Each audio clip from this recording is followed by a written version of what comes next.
Преди да започнем с настройването на камерата, първо трябва да свържете вашия телефон с 2,4 GHz Wi-Fi мрежа, след което да пуснете Bluetooth и местоположението на вашия телефон.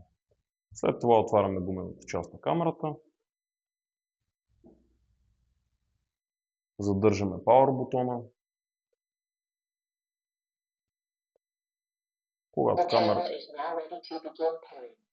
Когато чуете това съобщение и камерата започне да премигва, натискате Reset бутона, който е до него точно, задържате го отново.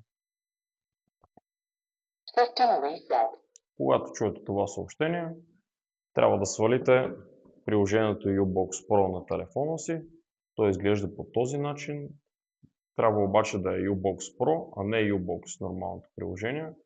Когато си направите регистрация, влизате в приложението, натискате Add Device, Powered On, Next, натискате Add Device, Next, Next. Тук трябва да напишете Wi-Fi и неговата парола. След това натискате Next. Когато видите този QR код, трябва да го сканирате с камерата.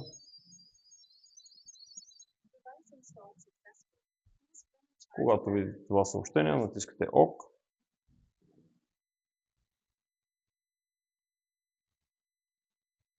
И вашата камера е успешно настроена.